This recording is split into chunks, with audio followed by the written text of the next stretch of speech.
تو مکہ معظمہ کے جو رہنے والے کفار تھے ان میں سے تو بہت کم لوگوں نے اسلام قبول کیا تھا، لیکن مکہ معظمہ کے ارد گرد جو قبائل تھے ان قبائل میں اسلام پہنچ چکا تھا۔ عام طور پہ لوگوں میں یہ تاثر پایا جاتا ہے کہ شاید اسلام جو ہے وہ مدینہ طیبہ جب آپ نے ہجرت فرمائی، ہجرت فرمانے کے بعد اسلام جو ہے وہ عرب میں پھیلنا شروع ہوا۔ عام لوگوں میں یہ تاثر پایا جاتا ہے، جبکہ یہ تاثر غلط ہے۔ رسول اللہ صلی اللہ علیہ وسلم کے مکی دور میں ہجرت سے پہلے جو قبائل مسلمان ہو چکے تھے ان کا تذکرہ مورخین اور اصحاب سیر نے کیا ہے۔ میں ان کا چیدہ اگر آپ کے سامنے ذکر کروں، حضرت ابو ذر غفاری رضی اللہ تعالیٰ عنہ، ان کا قبول اسلام کا واقعہ بہت دلچسپ ہے۔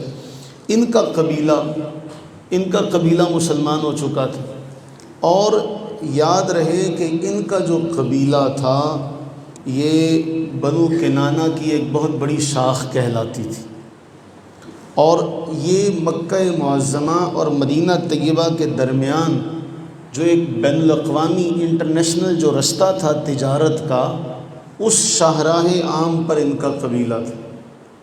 بلکہ بعض اصحاب سیر میں حافظ محمد ادریس صاحب نے یہ لکھا کہ ان کا جو قبیلہ تھا بڑا مشہور و معروف تھا ان کے قبیلے کے، بلکہ کہتے ایک ڈاکو ان کا قبیلے کے اندر بعض ایک ایسا گروہ بھی تھا جو بڑے بڑے ڈاکے ڈالا کرتا تھا، کیونکہ شاہراہ عام پر تھا ان کا قبیلہ، وہاں سے گزرگاہ ہوتی تھی، انٹرنیشنل رستہ۔ جس طرح آج ہمارے ہاں آپ کہہ لیں کہ ایسا کوئی بڑا روڈ، ایسی کوئی بڑی شاہراہ جو ایک صوبے کو دوسرے صوبے سے ملاتی ہوں، ایسی بہت سی شاہراہیں یا جو تجارتی رستہ، تو لوگ جو تھے ان سے بہت خوف زدہ رہا کرتے تھے۔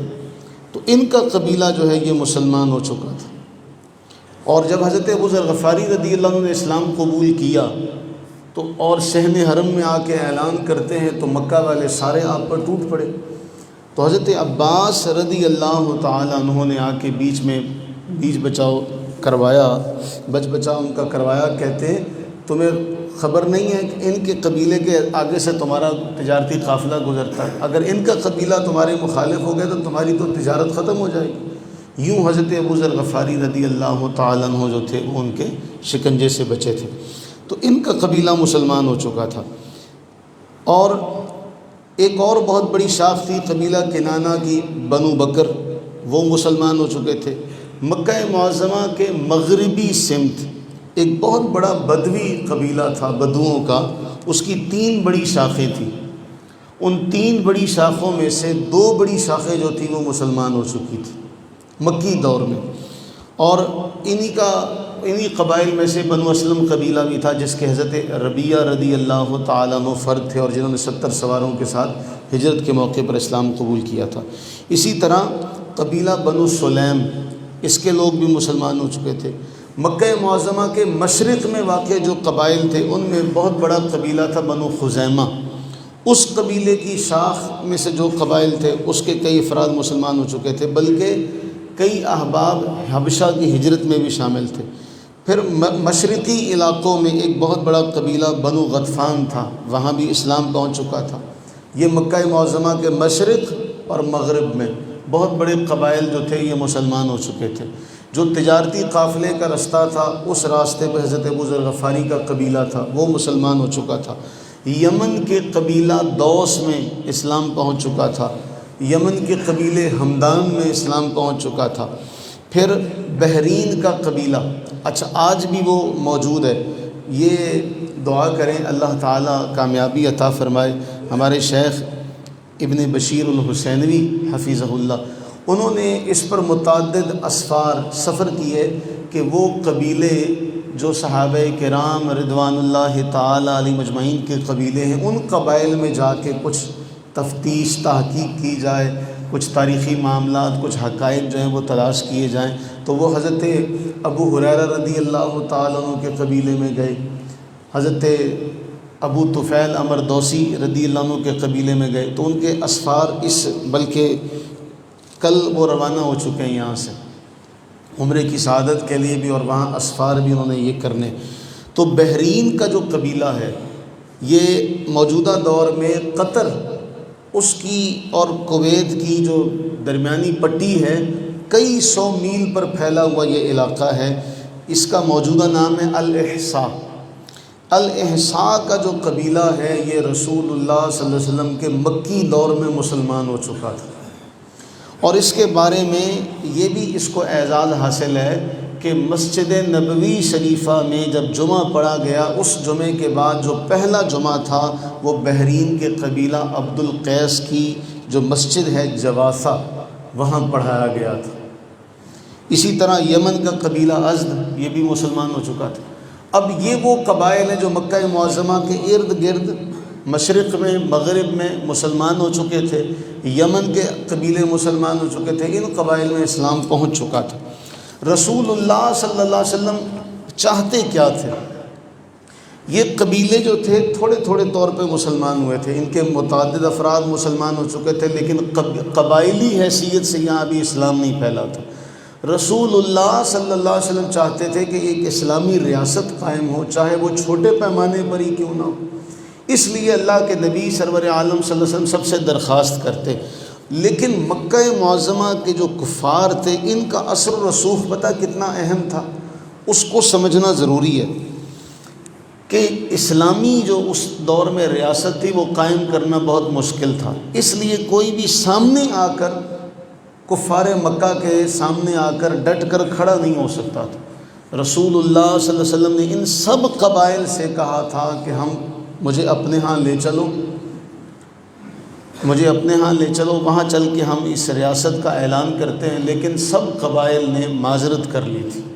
اسی لیے میں نے آپ سے ذکر کیا تھا یہ جو 6 افراد ہیں خزرج کے، یہ اسلامی تاریخ کا وہ عظیم ترین انقلاب لانے والے خاموش مجاہد ہیں جن کو آج کوئی نہیں جانتا۔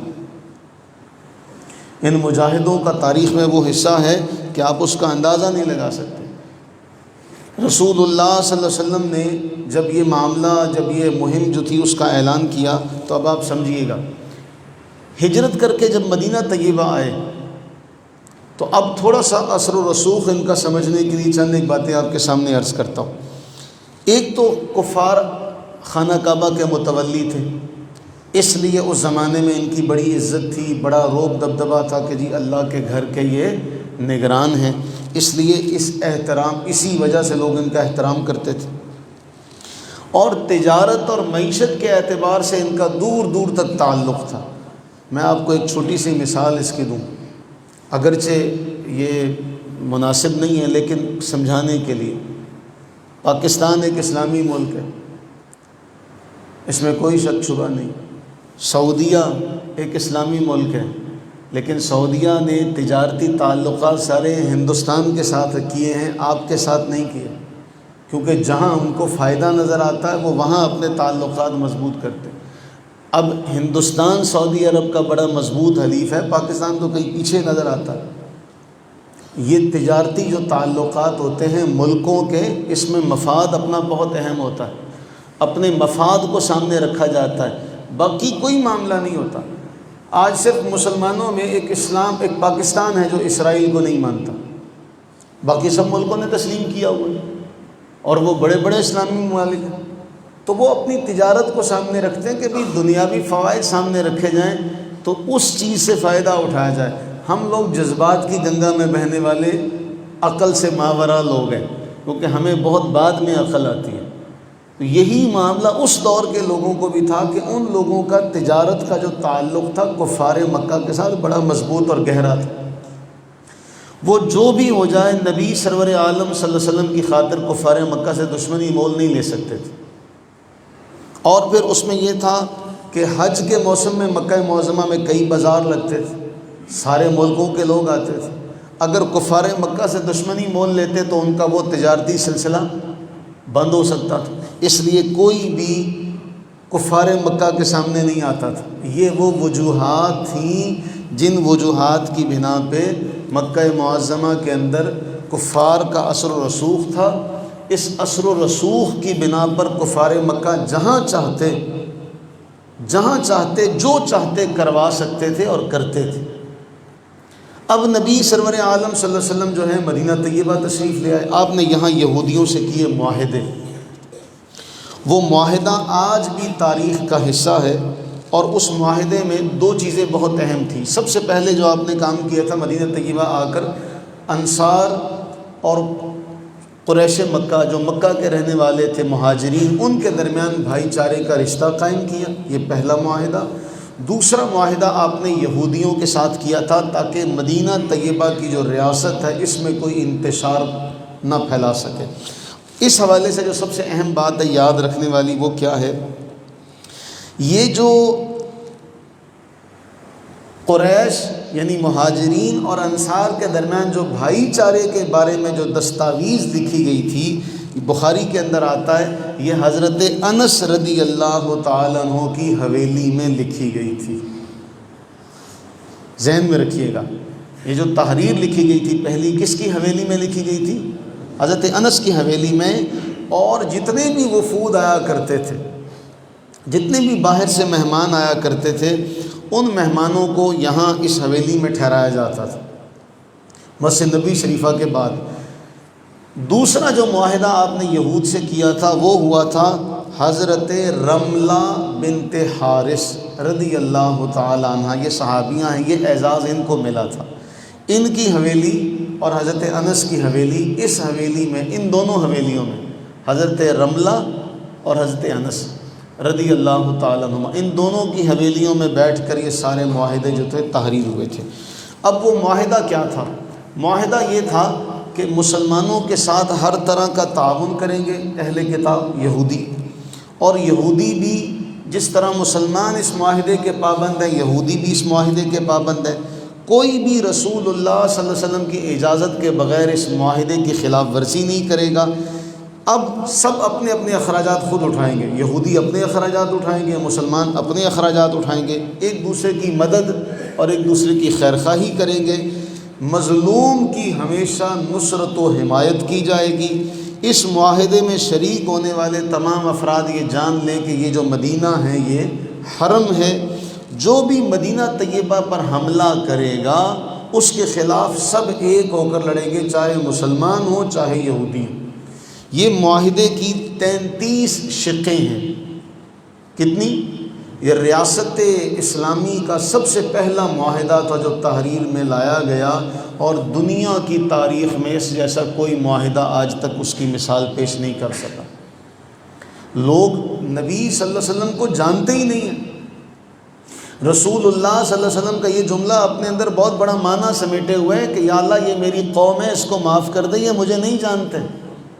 ہم آج تک نہیں جان سکے، آج تک نبی سرور عالم صلی اللہ علیہ وسلم کی سیاست کو، آپ کی حکمت کو، آج تک لوگ اس کے اوپر بڑی بڑی پی ایچ ڈیز ہو رہی ہیں کہ کیا حکمت تھی رسول اللہ صلی اللہ علیہ وآلہ وبارک وسلم۔ یہ معاہدے کی 33 شقیں آپ پڑھیں تو آپ حیران ہو جائیں گے، اتنا بڑا اسکوپ، اتنی بڑی جو ہے وہ نبی سرور عالم صلی اللہ علیہ وسلم کی پلاننگ ہے اس کے لیے۔ یہ رسول اللہ صلی اللہ علیہ وسلم کا ان کے ساتھ معاہدہ تھا، لیکن افسوس اور بدقسمتی یہ ہے کہ انہوں نے کبھی بھی اپنے اس معاہدے کا پاس نہیں کیا تھا یہودیوں نے، یہ بھی ذہن میں رہے۔ اب اس کے بعد یہ ہوتا ہے کہ کفار مکہ نے جب یہ دیکھا کہ وہاں چلے گئے ہیں، وہاں ایک معاہدہ بھی ہو چکا ہے، دوسرا بھی ہو چکا ہے، تو کفار مکہ نے ایک خط لکھا۔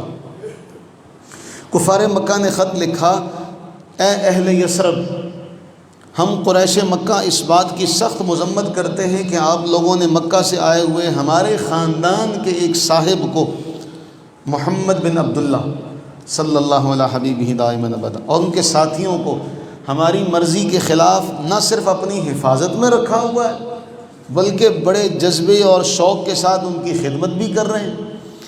تمہارا یہ عمل جو ہے ہمارے لیے قابل قبول نہیں ہے۔ یہ خط ہے اہل مکہ کا۔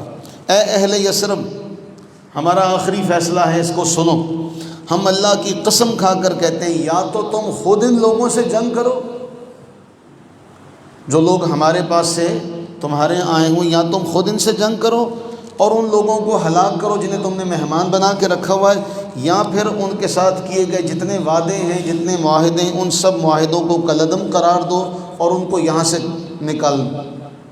دو باتیں۔ تیسری، اگر تم نے ہماری اس بات پر عمل نہیں کیا اور ہمارا ساتھ نہیں دیا تو پھر تیار رہنا، ہم تم پر پوری طاقت سے ٹوٹ پڑیں گے۔ یہ اہل مکہ کا دھمکی بھرا خط تھا جو مدینہ طیبہ کے لوگوں کو بھیجا گیا، اور کہا سنو، جتنے بھی تمہارے جوان ہوں گے ان سارے جوانوں کو ہم مار دیں گے، اور جتنی بھی تمہاری عورتیں ان سب عورتوں کو ہم اپنی کنیزائیں بنا لیں گے۔ یاد رکھنا اس بات کو۔ اب 3 باتیں تھیں، 3 دھمکیاں۔ پہلی کیا کہ ان کو یا تو خود مار دو، دوسری یا ان کے ساتھ جتنے معاہدے کیے ان معاہدوں کو کالعدم قرار دے کے ان کو یہاں سے نکال دو، تیسرا یا تو تیار رہو، ہم آئیں گے تو ہم سارے جوانوں کو بھی ماریں گے اور ہم تمہاری عورتوں کو اپنی کنیزیں بنا لیں گے۔ یہ خط ملنا تھا کہ عبداللہ بن ابی، منافقوں کا سردار، یہ اتنا بڑا دشمن تھا نبی سرور عالم صلی اللہ علیہ وسلم کا کہ آپ اس کا اندازہ نہیں لگا سکتے۔ رسول اللہ صلی اللہ علیہ وسلم دعوت دینے کے لیے پہنچے، اپنی سواری سے اترے، حال چال پوچھنے لگے تو یہ کہنے لگا بدبخت اپنے ناک پہ رومال رکھ کے، جائیں مجھے آپ کی سواری سے بدبو آ رہی ہے، معاذ اللہ ثم معاذ اللہ۔ اللہ کے نبی سرور عالم صلی اللہ علیہ وسلم کا حلم کا عالم یہ ہے کہ آپ نے اس پر بھی کوئی غصہ اور ناراضگی کا اظہار نہیں کیا، اتنی بڑی بات کے باوجود۔ یہ اتنا بڑا منافق تھا، چاروں ناچار یہ مجبور ہو کر مسلمان ہو بھی گیا ظاہری طور پہ، تو اس نے کسی بھی موقع پر مسلمانوں کو نقصان پہنچانے کی کوئی کسر نہیں اٹھا رکھی تھی۔ کوئی بھی موقع ہاتھ سے اس نے جانے نہیں دیا تھا کہ کوئی جنگ کا موقع ہو، کوئی صلح کا موقع ہو، اس نے ہمیشہ مسلمانوں کو اذیت پہنچائی تھی ذہنی طور پہ۔ اب یہ چونکہ کفار مکہ کا حلیف تھا، اس کو خط ملا تو اس نے اپنے سارے بت پرست ساتھیوں کو جمع کر کے کہا دیکھو بھائی، تمہیں پتہ ہے ہم مکہ والوں کا سامنا کر سکتے ہیں؟ پاگل ہو گئے ہو؟ اب ان لوگوں کے دل میں تھوڑی بہت جو تھی نا عبداللہ بن ابی کے بہکانے پہ رسول اللہ صلی اللہ علیہ وسلم کی مخالفت جو تھی، اس کا مادہ تھوڑا سا پیدا ہو گیا۔ معاہدہ ہو چکا ہے، ان کا خط آتا ہے، یہ لوگ بدلنا شروع ہوئے۔ نبی سرور عالم صلی اللہ علیہ وسلم کو پتہ چلا، حضور سرور عالم صلی اللہ علیہ وسلم اس اجتماع میں خود تشریف لے کر گئے جہاں عبداللہ بن ابی نے لوگوں کو جمع کیا ہوا تھا۔ اللہ کے نبی نے فرمایا، اے لوگو، ایسا معلوم ہوتا ہے تم کفار مکہ کی اس دھمکی سے ڈر گئے ہو، ایسا معلوم ہوتا، صحیح صورتحال کا تجزیہ کرو، کیوں بے وقوف بنتے ہو؟ کہاں وہ لوگ تم سے اتنے میلوں دور بیٹھے ہیں، وہ دور بیٹھ کے تم پر یہ حکم چلاتے ہیں اور تم ان کی باتوں کو مان لیتے ہو؟ رسول اللہ صلی اللہ علیہ وسلم نے انہیں فرمایا کہ اگر تم جنگ کرو گے تو نقصان کس کا ہوگا؟ وہ تو وہاں سے باہر سے آئیں گے، تم اپنے علاقے میں بیٹھے ہو، وہ آ کے تمہارا نقصان کر کے چلے جائیں گے، ان کا کچھ نہیں جائے گا، تمہارا رہے گا کچھ نہیں، کچھ تو دانائی اور عقل سے کام لو۔ رسول اللہ صلی اللہ علیہ وآلہ وبارک وسلم نے انہیں سمجھایا کہ اگر کوئی ایسا معاملہ ہوا تو معاہدہ ہے، ہم سارے مل کے ساتھ کھڑے ہوں گے۔ یوں یہ جو نقصان کا ایک پیش خیمہ بننے والا یہ جو جلسہ تھا، یوں یہ ناکام ہو گیا۔ اس کے بعد کفار مکہ نے دوبارہ خط لکھا، یعنی آپ یہ دیکھیں جو میں نے کل ذکر کیا تھا کہ ایسا نہیں تھا کہ مدینہ طیبہ ہجرت کر کے آ گئے تو ہر طرف امن ہی امن، چین ہی چین، نہیں، ایسا نہیں ہے۔ ایک خط کے بعد دوسرا خط پہنچا، اب اس خط کا انداز جو تھا نا وہ بدل گیا۔ کہا، اے یثرب کے لوگوں، اگرچہ ان لوگوں کو بے یار و مددگار کرنے اور یہاں سے نکالنے میں ہم پہلی کوشش میں کامیاب تو نہیں ہوئے، لیکن یاد رکھنا یہ معاملہ نقصان دہ ہوگا، تمہارے لیے کسی صورت بھی فائدہ مند نہیں ہوگا۔ پھر مسلمانوں کو بھی خط لکھا کہ تم کہیں چین سے نہ بیٹھنا، یہ نہ سمجھنا کہ ہم ناکام ہو گئے تو ہم تمہیں چھوڑ دیں گے، ہم تمہیں نہیں چھوڑیں گے۔ مسلمانوں کو بھی دھمکی آمیز خط لکھا، کفار مکہ کو بھی خط لکھا، کہا کہ تم یہاں چین اور سکون سے رہ سکو ایسا نہیں ہوگا، تیار ہو جاؤ، ہم ان قریب تم پر بہت بڑی فوج لے کر حملہ آور ہوں گے۔ یہ ان کے 2 خط آئے۔ یہاں یہودیوں نے کیا کیا؟ یہودیوں نے یہ کیا کہ اوس اور خزرج دونوں مسلمان ہو چکے تھے، اسلام قبول کرنے سے پہلے ان کے درمیان بہت بڑی بڑی جنگیں ہوئی تھیں، 12 یا 13 جنگیں ان کے درمیان ہوئی تھیں جن میں ان کے سارے بڑے مارے گئے تھے۔ اور اسلام قبول کرنے سے تھوڑا عرصہ پہلے جنگ بعاث، اس میں تو ان کا کوئی جوان بچا ہی نہیں تھا۔ یہ سارے آپس میں بیٹھے باتیں کر رہے تھے کہ ایک یہودی نے چنگاری جو ہے نا اس کی شرارت کی، اور وہ شعر پڑھے جو اس جنگ کے اشعار تھے۔ اوس اور خزرج کے لوگ بیٹھے ہوئے تھے، جہاں دو محبت کرنے والے بیٹھے ہوں نا، وہاں کوئی نہ کوئی جو نا فساد کرانے والا ضرور کوئی نہ کوئی وہاں پہ آ ٹپکتا۔ تو یہ دعا بھی اللہ سے کیا کریں کہ رب تعالیٰ اپنی رحمت کا صدقہ ہمیں اس قسم کے فتنوں سے محفوظ و معمول فرمائے۔ تو یہ لوگ بیٹھے ہوئے تھے، ان بیٹھے ہوئے لوگوں میں وہ کسی نے سازش کی اور ایک پرانا جو شعر تھا نا وہ یاد دلا دیا۔ اب وہ ساری کی ساری باتیں جب ان کو یاد دلائیں، دیکھا ایسا بھی تمہارے درمیان ہوا تھا، ایسا بھی تمہارے درمیان ہوا تھا، وہ ساری باتیں جب یاد کروا دیں تو ان ساری باتوں میں پھر کیا ہوا، تلوار نکلنے لگ پڑی۔ پرانی باتیں یاد تازہ ہو گئی، تمہارے دادے کو اس نے مارا تھا، تمہارے دادا کو اس نے مارا تھا، تم نے تو ایک دوسرے کا قتل کیا تھا، یہ معاملہ ہوا تھا، یہ معاملہ ہوا تھا۔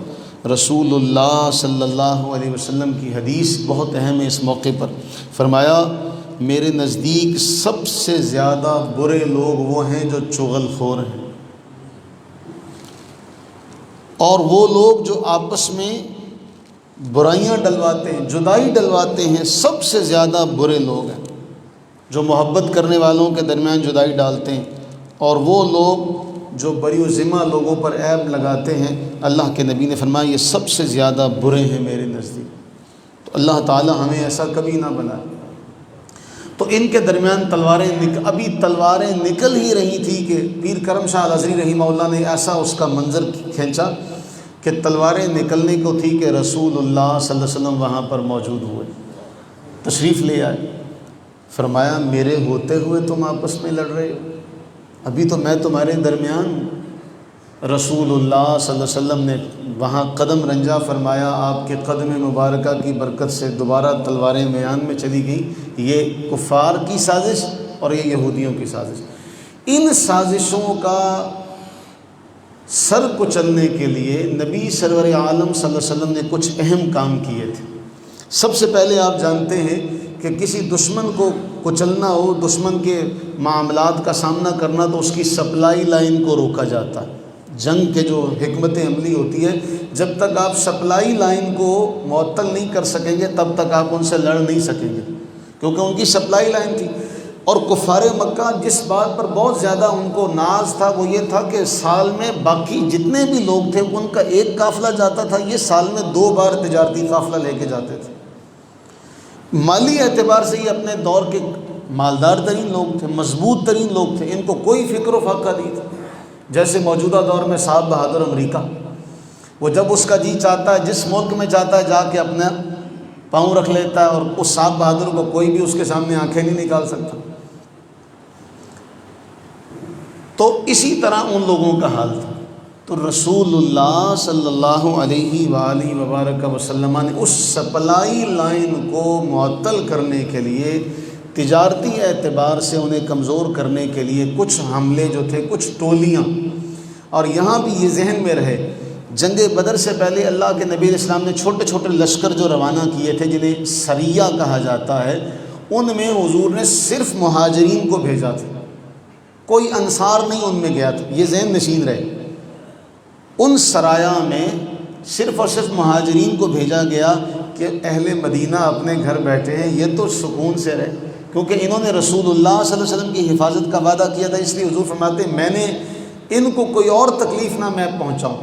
مہاجرین سے کہا جاتا کہ جاؤ جا کے وہاں پر یہ کرو وہاں، تو رسول اللہ صلی اللہ علیہ وسلم نے مدینہ طیبہ کو ہر طرف سے محفوظ بنانے کے لیے وہ چھوٹے چھوٹے جو لشکر تھے ان لشکروں کو روانہ کیا۔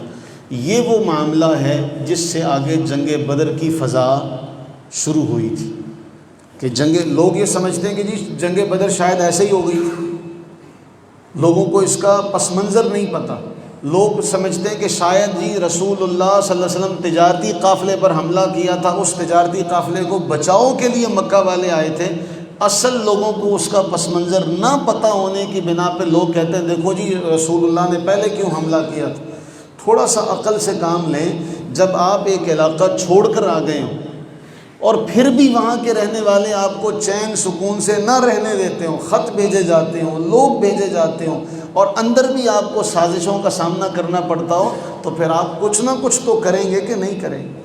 تو لوگوں کو یہ نہیں پتہ کہ کفار مکہ انہوں نے چین سے بیٹھنے نہیں دیا تھا، صرف یہ جانتے ہیں دیکھو جی رسول اللہ علیہ السلام نے تجارتی قافلے پر حملہ کیا تھا، تو اس تجارتی قافلے پر حملہ کرنے کا مقصد یہ تھا کہ ان کی سپلائی لائن جو ہے اس کو روکا جائے، اور ہم جو مدینہ طیبہ میں ایک اسلامی ریاست کا آغاز کر بیٹھے ہیں، آغاز کر چکے ہیں، اس کو مضبوط اور مؤثر بنایا جائے۔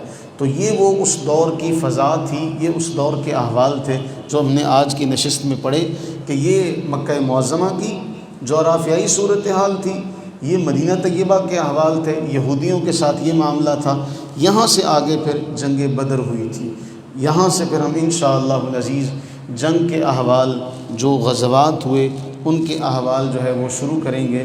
اللہ سے یہ دعا فرمائیں کہ اللہ تعالی نبی سرور عالم صلی اللہ علیہ وآلہ وبارک وسلم کی پکی سچی سچی محبت عطا فرمائے، اور آپ کی ذات مبارکہ پر جو جو الزامات لگتے ہیں جھوٹے، ان الزامات کی حقیقت کو جاننے کی اور ان کو صاف کرنے کی، ان کو دور کرنے کی توفیق و ہمت عطا فرمائے۔